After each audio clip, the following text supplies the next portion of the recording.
Welcome to the World of Concrete 360's Video Industry Influencer Series.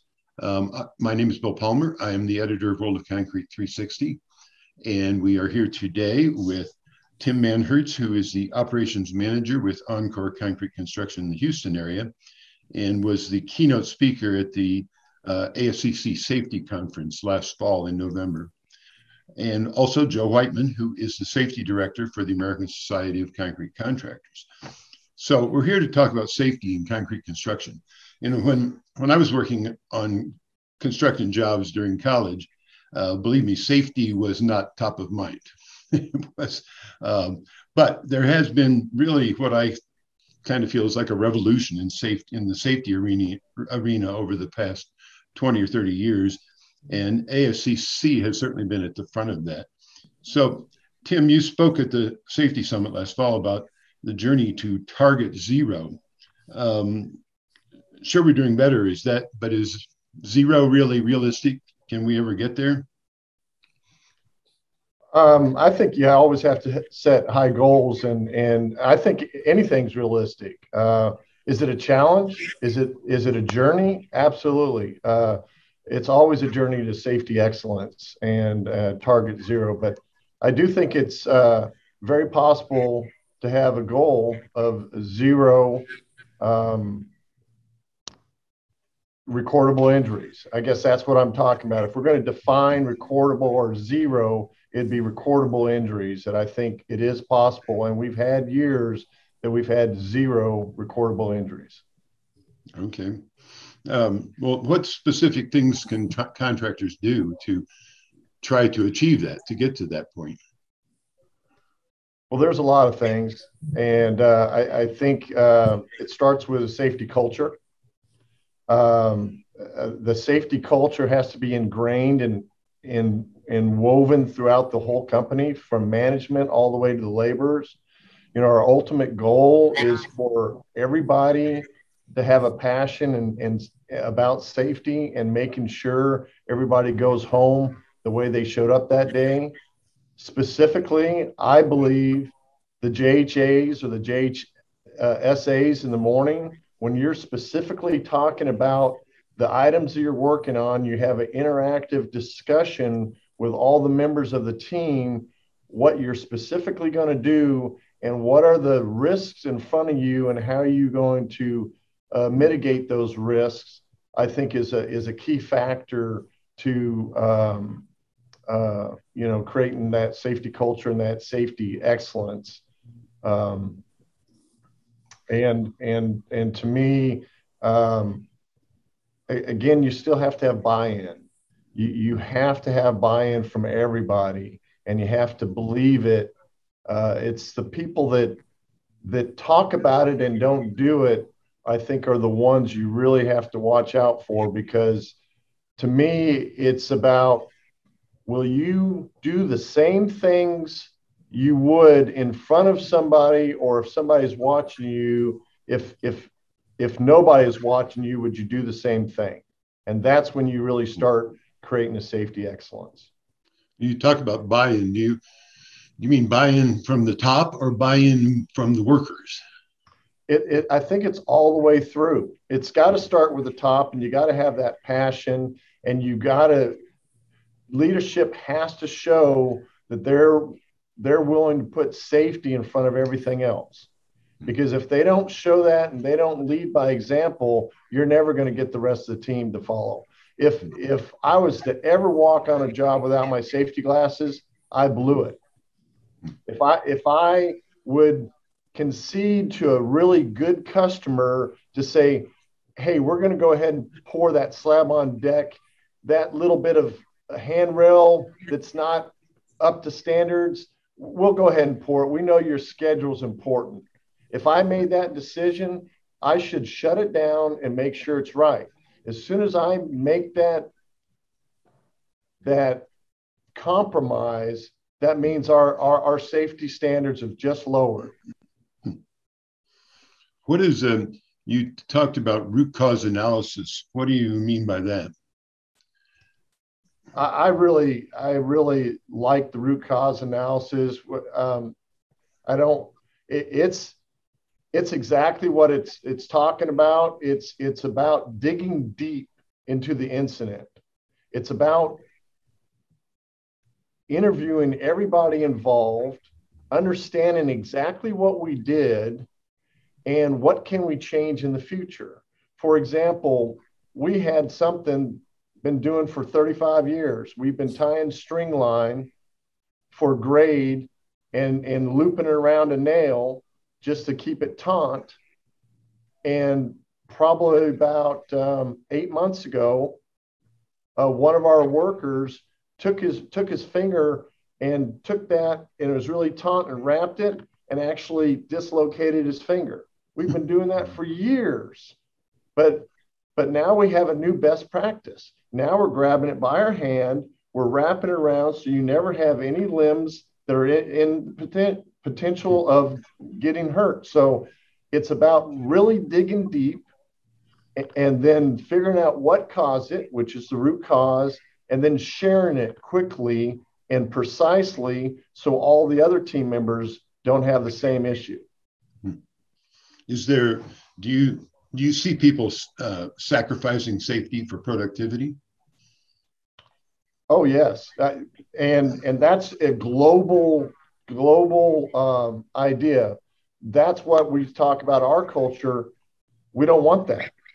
And we don't, I'm not going to say it doesn't happen, but it has to be mitigated right at that moment and changed. But yes, I think the industry 30 years ago, it was all about production. Safety wasn't even in the picture. 20 years ago, you had safety in the picture somewhat of the time, but still production's overrunning.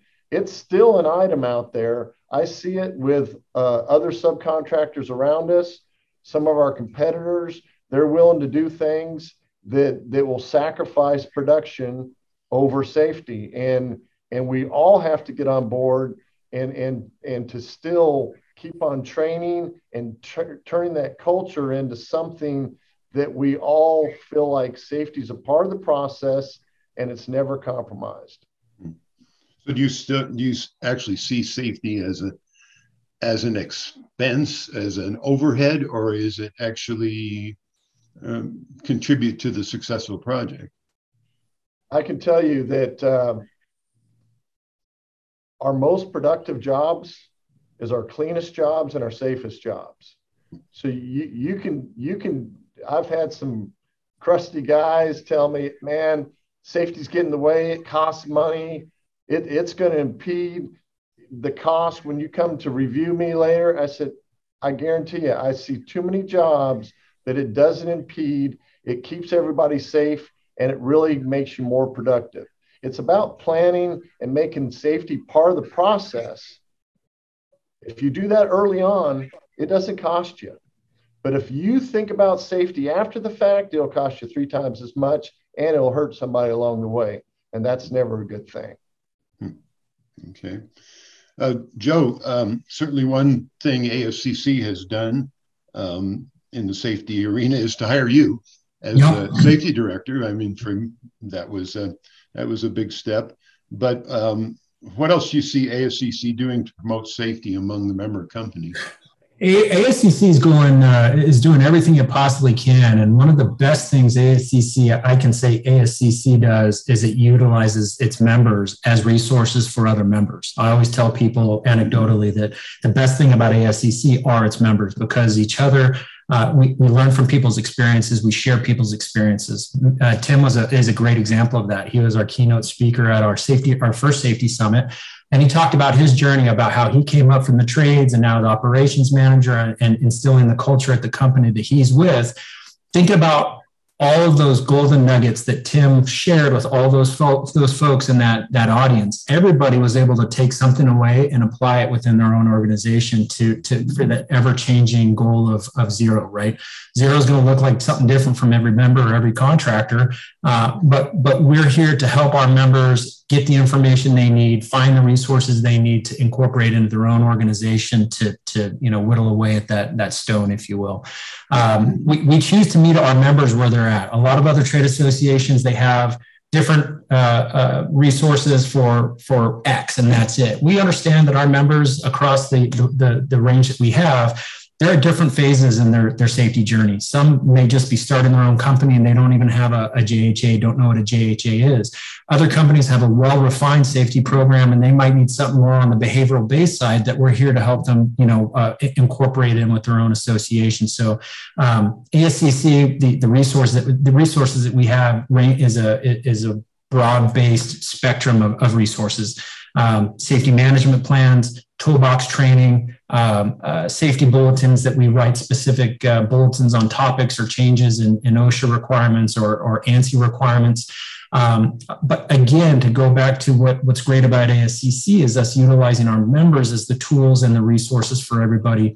About a year ago, we implemented our monthly safety roundtable discussions. It's basically a Zoom meeting. We send out the invite to well over 500 members, and we pick a specific topic discussed for that 1 hour. And it's just like a typical roundtable that we hold at ASCC, but we have so many members from so many different areas of the country, different sizes, different spokes, different scope, to where they can hear how other people approach that challenge and solved it, or hear what other people's challenges are. And there's somebody on that call that says, "Oh, I had that bad day already. Let me tell you what I did to mitigate that happening again." So again, it's all about utilizing our internal resources and making things available to all of our members wherever they're at in their safety journey.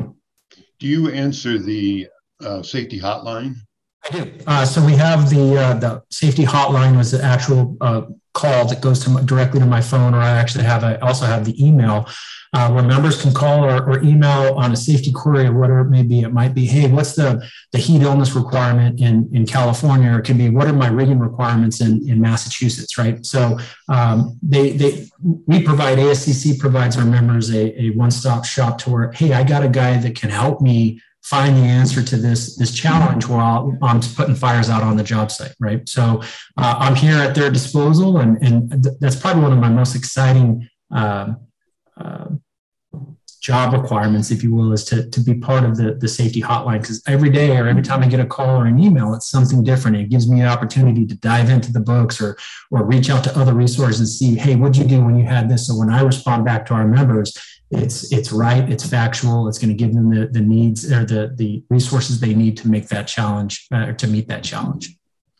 I know one thing that has been a goal is the Hard Hats to Helmets initiative. Have you been working on that? Yeah, so about a year and a half ago, maybe two, ASCC, as a strategic plan, a goal, they decided to transition its members, ASCC members, from your traditional hard hat into helmets. Over time, we've started seeing more and more owners and contractors starting to require them. We started digging into it and saw that, hey, there's a lot of value to the technology that the helmets bring, and a lot more protection than what you would get from your traditional hard hat. Anecdotally, we talk about, hey, the typical hard hat that people are wearing on the job site, that technology was developed over 60 years ago. And then you look at a fast-paced, ever-changing segment of safety within construction. You look at fall protection gear, and the equipment, the requirements, the designs, ANSI requirements, it's ever-changing, rapidly changing because of technology, and they're learning more and more about it. So we took some time and started looking into it and just decided, you know what, this is the right direction we want to go. So what we've been doing, we have a small committee that is responsible for seeking out resources, getting as much data, getting as much information as possible available to our members so we can help them make the right decision that's best for them. Ultimately, our goal is to get 75% of ASCC contractor members into hard hat or into helmets by 2023.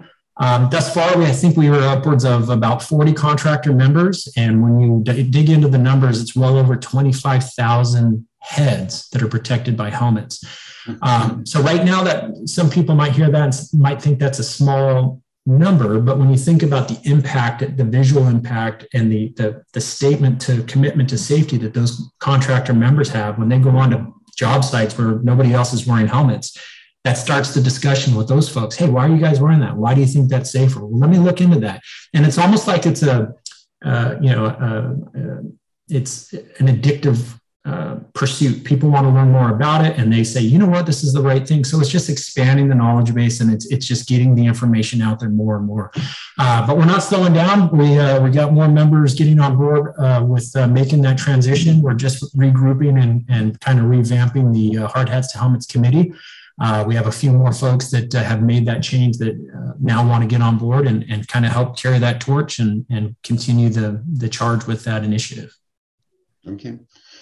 Okay. Well, thank you guys very much for being with us today. I think it was an interesting discussion, and I'm glad to see this development in our industry. It makes a huge difference. Yeah. Thank you. Thank you. Thank you. Appreciate it.